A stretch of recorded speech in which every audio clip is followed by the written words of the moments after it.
2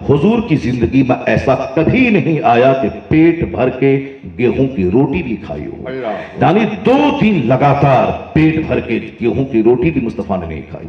سرکار دو جہاں نبوت کے اعلان سے پہلے اور نبوت کے اعلان کے بعد جو زندگی گزاری ہے، دونوں زندگی زاہدانہ ہے۔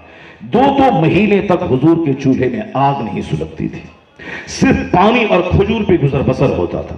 جنہوں نے جس کے دماغ میں سیکس ہو، جس کے دماغ میں عیش ہو، جو عیش پرست ہو، جس کو لڑکیاں اور عورت چاہیے، اس کو طاقت چاہیے، طاقت کے لیے اچھی غذا چاہیے، اس کو اچھا کپڑا بھی چاہیے تاکہ لڑکیوں کی نگاہ میں وہ خوبصورت بنے۔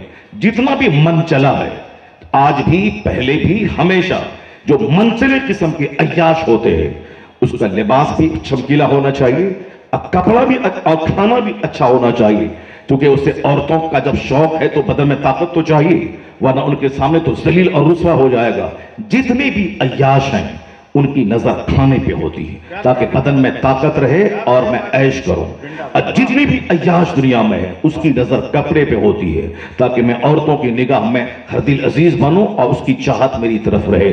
یہ دونوں باتیں ضرور سارے منچلوں میں رہتی ہے، اور 80 سال کا بوڑھا ہونے کے بعد بھی اگر دماغ میں عورت بسی ہے اس وقت بھی وہ چاہتا ہے کہ تھوڑی سی حرکت بدن میں رہے، کم سے کم ہاتھ اٹھا سکوں۔ شیخ سعدی کہتے ہیں کہ جوانی میں توبہ کر کے نیک بن، ورنہ بڑھاپے میں جب کمر ہی نہیں اٹھے گی تو کیا توبہ کرے گا۔ وہاں سامنے اگر کوئی 18 سال کی دوشیزہ اگر نیم برہنہ ہو تو کمر ہی نہیں اٹھے گی تو کیا گناہ کرے گا۔ اسے 70 بوڑھا توبہ کرے، ان کی توبہ ایک طرف، ایک جوان کی توبہ اس پہ غالب آ جائے گی۔ اصل توبہ جوانی کی ہے، جب بدن میں شہوت کی آگ لگی ہو، جب دماغ میں گندے وسوسات بھرے ہوں، جب بدن میں طاقت ہو کہ میں گناہ کر سکتا ہوں۔ اصل سچی توبہ اس وقت کی ہے۔ اسے 50 بوڑھے نمازی بن جائیں اس سے اتنا فرق نہیں پڑتا جتنا کہ ایک 25 سالہ جوان نمازی بن جائے، اس سے سماج میں انقلاب پیدا ہوتا ہے۔ چونکہ اصل توبہ جوانی کی ہے، اصل عبادت جوانی کی ہے۔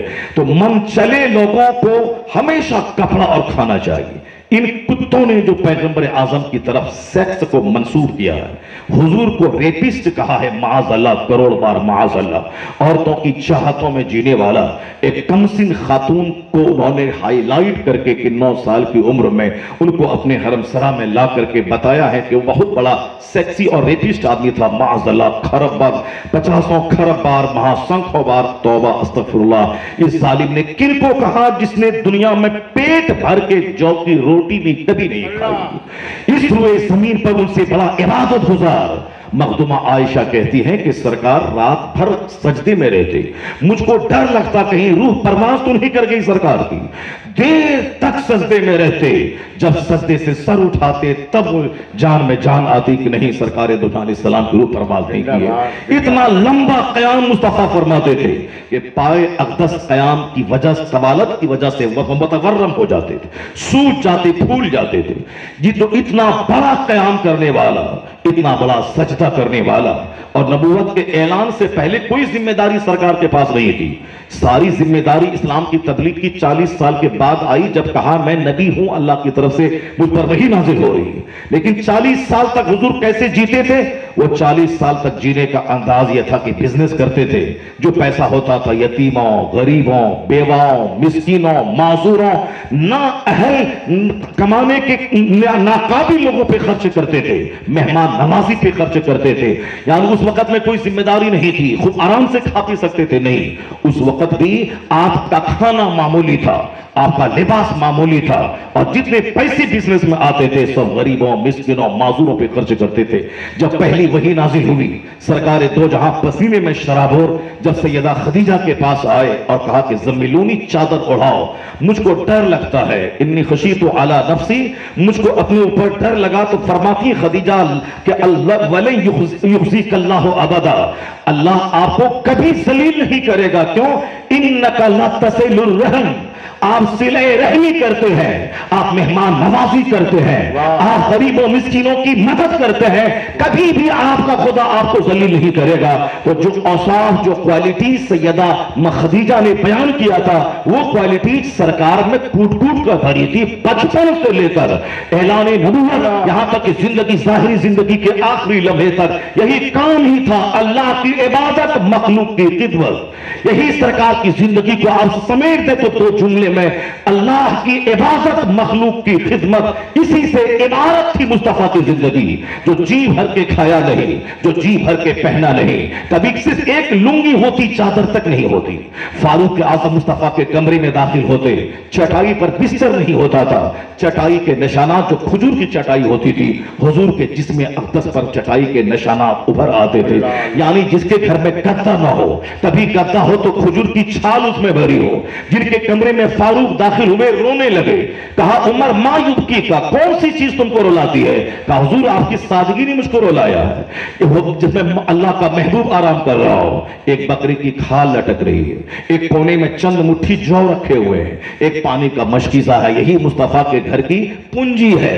کونین جس کے قبضے میں ہو، کائنات کے خزانے کی کنجیاں جس کے سامنے رکھ دی گئی ہوں، جس کو اللہ نے کہا تھا کہ محبوب آپ چاہو تو میں احد کا پہاڑ سونا بن کے آپ کے پیچھے چلا دوں، عرب کا پہاڑ گولڈ بن کے آپ کے پیچھے چلے. اور حضور نے کہا تو نہیں پروردگار، ایک دن کا کھانا دے تاکہ میں کھاؤں تو تیرا شکر ادا کروں، اور ایک دن بھوکھا رہو تاکہ میں صبر کیا کروں. یہی ہے زندگی، ایک دن صبر کروں، مصیبت آئے تو میں صبر کروں، اور جب نعمت ملے تو میں شکر ادا کروں. وہ کوئی دوسرا کافر ہے جو نعمتیں پاتا ہے تو فرعون بن جاتا ہے، نمرود بن جاتا ہے، شداد بن جاتا ہے، لوگوں کو غلام بنا لیتا ہے. نااہل اگر دولت مند ہو جائے سماج کے لیے خطرہ ہے، کیونکہ وہ دوسروں کو جانور سمجھتا ہے، اپنے آپ کو سب سے بڑا فرعون سمجھتا ہے. اور اگر نااہل غریب ہو جائے تو بھی اس کے لیے خطرہ ہے، کیونکہ نااہل اگر غریب ہو جائے تو وہ اللہ کو گالی دینے لگے گا کہ اللہ نے انصاف نہیں کیا، اس کو دولت دے دی، مجھ کو نہیں دیا، میں کیوں روزہ رکھوں، میرے پاس کھانے پینے کا سامان نہیں ہے، میں کیوں مسجد میں جاؤں، میں کیوں مدرسے میں جاؤں، میں کیوں پیر صاحب کے پیچھے پاگل ہوں. ارب پتی جائے گا، پیسے والے جائیں گے، پیسے والے عالموں کے آگے پیچھے کریں گے، اپنے گھر میں ٹھہرائیں گے، پیر صاحب کے پیچھے دوڑیں گے، مجھ کو اللہ نے دیا ہی نہیں تو میں کیا کروں. کچھ لوگ ہیں جو غریبی میں کافر ہو جاتے ہیں، مالداری میں مسلمان رہتے ہیں، اور کچھ لوگ ہیں کہ مالداری میں کافر ہو جاتے ہیں، غریبی میں مسلمان رہتے ہیں. حضور فرماتے ہیں کچھ لوگوں کے لیے غریبی اچھی ہے کہ جب وہ غریب ہیں تو مومن ہیں، مالدار بنے تو کافر ہو جائیں گے. کچھ لوگوں کے لیے مالداری اچھی ہے کہ مالدار ہیں تو مومن ہیں، اور غریب بنے تو کافر ہو جائیں گے. کوئی نہیں جانتا what will happen tomorrow، کل کیا ہوگا کوئی نہیں جانتا. بہت بڑے بڑے نمازی مرنے سے پہلے پہلے شرابی ہو گئے، مرنے سے بہت بڑے سنی دبنگ ٹی ٹی ایس کہنے والا مرنے سے پہلے پہلے پکا وہابی نجدی دیوبندی اور غلیظ قسم کا بدبودار سلے کلی ہو گیا. یہ آئے دن آپ دیکھتے ہیں. تو کون کب بدلے گا کہنا مشکل ہے، کون مالدار ہونے کے بعد بدلے گا، کون غریب ہونے کے بعد بدلے گا. کسی کو اپنے آپ پر کنٹرول نہیں ہے کہ میں اپنے آپ کو ہمیشہ مومن بنا کے رکھوں گا، ہمیشہ مومن ہی رہوں گا، ایسا نہیں. سب فضل الہی پر منحصر ہے کہ کون مومن رہے گا اور کون مرنے سے پہلے کافر ہو جائے گا. جب میں نہیں جانتا کہ میرے لیے غریبی بہتر ہے یا مالداری بہتر ہے، اس لیے تصوف کی زبان میں بزرگوں نے کہا ہے کہ جب تو نہیں جانتا کہ کل تیرا حال کیا ہوگا تو راضی بریزہ ہو جا. اللہ تجھے جس حال میں رکھے تو راضی رہ. اگر تیرے لیے غریبی بہتر ہوگی تو اللہ تعالیٰ تجھے غریب بنا کے مومن رکھے گا. اگر مالداری بہتر ہوگی تو مالدار بنا کے مومن رکھے گا. اگر ضد کر کے مالداری لے لی تو حال سالبہ جیسا تیرا ہو جائے گا. دولت ملے گی اور پھر تو تباہ و برباد ہو جائے گا. اگر تمہیں اپنے حساب سے غریبی خریدی، ممکن ہے کہ غریبی تمہیں کفر کے قریب لے جائے، تو اپنا فیصلہ رب پہ چھوڑ دے. ہر حال میں خدا کا شکر ہے. اگر رب پہ چھوڑے گا تو تیرے لیے جو بہتر ہوگا وہی فیصلہ فرمائے گا. اگر مالداری میں ایمان سلامت رہا تو تجھے مالدار بنا کے مومن رکھے گا، اور غریبی میں ایمان سلامت رہا تو اللہ غریب بنا کے مومن رکھے گا. نعرہ تکبیر، نعرہ سب سے بڑی دولت ایمان کی جشن دولت. عید میلاد النبی. سب سے بڑی دولت ایمان کی دولت ہے. اگر وہ دولت ختم ہو گئی تو تمہارا گھر سونے چاندی کا ہو جائے، اس سے فرق کیا پڑتا ہے؟ سب سے بڑی دولت ایمان. کیا کوئی چاہتا ہے کہ ہم کو اللہ سونے کا مکان دے دے اور ایمان چھین لے؟ کوئی نہیں چاہے گا. چونکہ اگر سونے کا مکان مل بھی گیا، سارا کھیتا سرائے میری اپنی پراپرٹی ہو جائے تو کتنے دن تک؟ 70 80 90 سال. اس کے بعد چلیے اسی قبرستان کی 2 گز زمین میں دفن ہونے کے لیے چاہیے. سونے کا مکان ہو گیا، پورا کھیتا سرائے میرا اپنا ہو گیا، سارے لوگ میرے نوکر غلام ہو گئے، میں سب کا بادشاہ ہو گیا. کتنے دن تک؟ 70 80 90 سال تک. 70 80 90 سال اللہ کے نزدیک کتنا ہے؟ 1 سیکنڈ ہے. اور مرنے کے بعد کی جو زندگی ہے وہاں کا ایک دن 50,000 سال کے برابر ہوگا. ایک دن کان مقدارہ 50,000 سنہ، یعنی وہ دن جس کی مقدار اس دنیاوی گنتی کے حساب سے 50,000 سال کے برابر ہوگی. دوسری جگہ آیا ہے 1,000 سال کے برابر ہوگی. 1,000 سال کے برابر ایک دن ہوگا قیامت کا، اور دوسری روایت میں 50,000 سال کے برابر. تو اس کے مقابلے میں دنیا کا 80 90 سال 1 سیکنڈ 1 منٹ ہے اللہ کے نزدیک. اور 1 منٹ آدمی چاہے گا کہ تنگی سے برداشت کر لوں تاکہ کھربوں سال کا آرام میری تقدیر میں لکھ دیا جائے. یہی ایک ایمانی سوچ ہے کہ جس جیسے بھی ہو 70 80 سال گزر ہی جائیں گے، اصل آرام تو وہاں کا ہے، اصل عزت تو وہاں کی ہے جہاں کا ایک دن 50,000 سال کے برابر ہوگا. اس سے ہٹ کے جو سوچتا ہے وہ یہی سوچتا ہے کہ کون کیا ہوگا مرنے کے بعد، کون دیکھا ہے؟ جنت ملے گی، جہنم ملے گا، کیا ہوگا؟ آج دولت چاہیے، آج اچھا کھانا کپڑا چاہیے، آج مکان اچھی گاڑی چاہیے. کب تک؟ 50 سال کے بعد جب صحت نہیں رہے گی تو دولت لے کے کیا کرے گا؟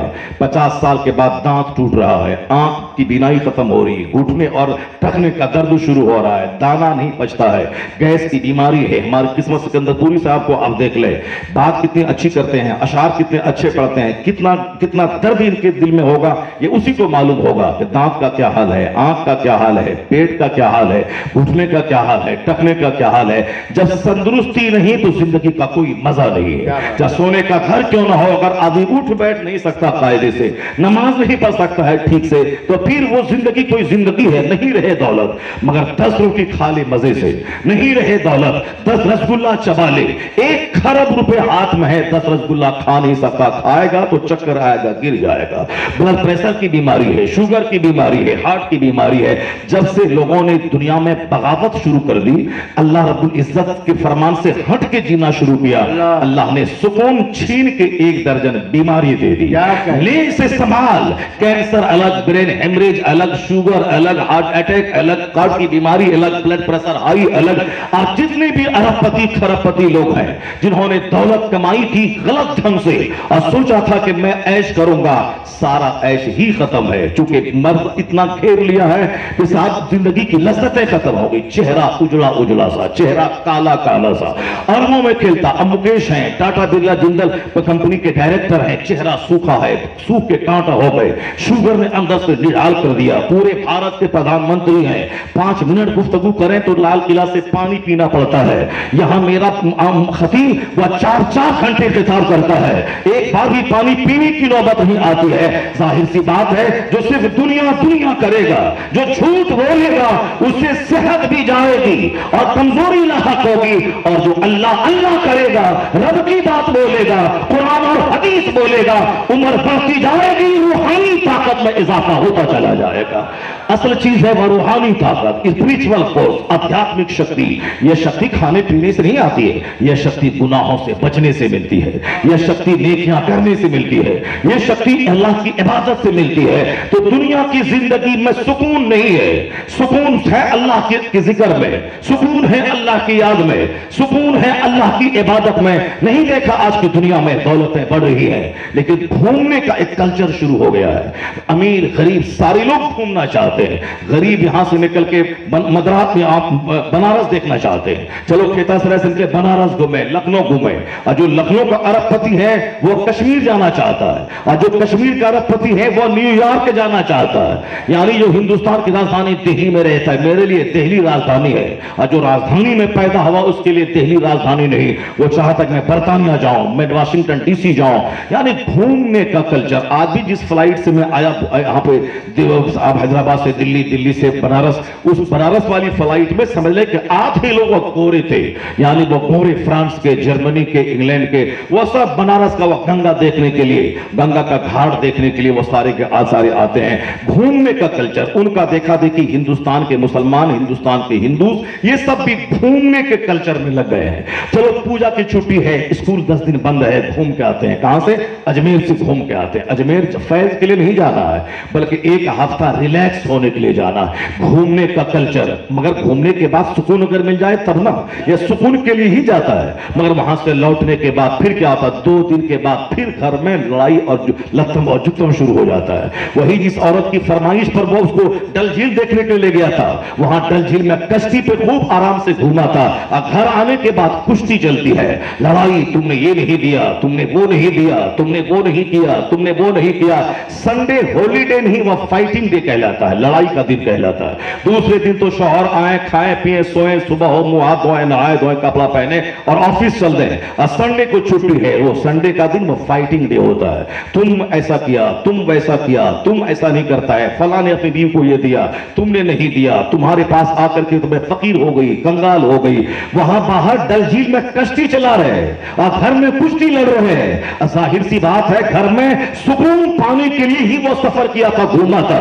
مگر سکون نہ گھومنے میں ہے، سکون نہ مکان میں ہے. اگر سکون مکان میں ہوتا تو لتا منگیشکر جی نہیں بولتی I like to live this world, میں اس دنیا کو چھوڑنا چاہتی ہوں. جن کا کروڑوں فینز ہے، جو دنیا کے 100 سے زائد ممالک کا بھرمن کری ہو، جس کے پاس ہندوستان کی سب سے قیمتی خطے میں قیمتی گھر، خربوں روپے کا گھر موجود ہو، مگر وہ آج سے کئی ماہ پہلے مری. اس سے پہلے اینکر نے اس سے انٹرویو لیا تھا کہ شہرت آپ کے پاس، دولت آپ کے پاس، جیولری آپ کے پاس، دنیا بھر کے مارکیٹنگ میں آپ نے مارکیٹنگ کی، جس کو عیش کہتے ہیں، گھومنا پھرنا، کھانا پینا، دنیا کو دیکھنا، کروڑوں آدمی کی زبان پہ چرچا ہونا، قیمتی علاقے میں گھر ہونا، قیمتی گاڑی ہونا، وہ ساری نعمت آپ کے پاس ہے. How do you feel? کیسا محسوس کرتی ہیں آپ؟ وہ بولی کہ جو میں زندگی میں تلاش کرتی تھی وہ مجھ کو نہیں ملا. کروڑوں آدمی جس کا چرچا کرتا ہو، قیمتی گھر میں جو رہتی ہو، جو دنیا کے 100 سے زائد ممالک کا ٹور اور بھرمن کیا ہو، جس کو ہم دنیا میں عیش کہتے ہیں، اچھا کھانا، اچھا پہننا، اچھی گاڑی، اچھا مکان، اچھے شہروں کا بھرمن کرنا، اور کروڑوں آدمی مجھ کو جانے، میری ایک پہچان ہو سماج میں، وہ ساری عزتیں اس کے پاس موجود تھی. مگر وہ کہتی ہے کہ جو میں ڈھونڈنا چاہتی تھی زندگی میں وہ مجھ کو نہیں ملا. جس کو پردھان منتری پارلیمنٹ میں بلا کے دیش بھکتی کے گیت جس سے سنے، اور جس کا گانا ہندوستان کا کروڑوں آدمی ریڈیو اور ٹیلی ویژن میں سنے، جن کے کروڑوں فینز موجود ہیں، بمبئی کے پوش علاقے میں سمندر کے کنارے جن کا گھر موجود ہو، جس کا ایک پاؤں کبھی لندن کبھی نیو یارک میں رہتا ہو، پھر اس کو کیا پریشانی ہے؟ مگر وہ کہتی ہے کہ اب ایک ہی تمنا ہے کہ جلدی سے میں مر جاؤں، میں دنیا کو چھوڑ جاؤں. ایک ہوتا ہے I like to live in this world. Live L-I-V-E, live منے رہنا. میں چاہتی ہوں کہ میں دنیا میں رہوں، میں زیادہ زندہ رہوں. جیسے بہت سارے لوگ مرتے وقت کہتے ہیں کہ میں مروں نہیں، ڈاکٹر مجھ کو اچھا کر دو، میں بھی زندہ رہنا چاہتا ہوں، میں زندہ رہنا چاہتی ہوں. لیکن ایک ہوتا ہے L-E-A-V-E, leave. Leave منے چھوڑنا. میں دنیا کو چھوڑنا چاہتی ہوں، میں دنیا سے جانا چاہتی ہوں.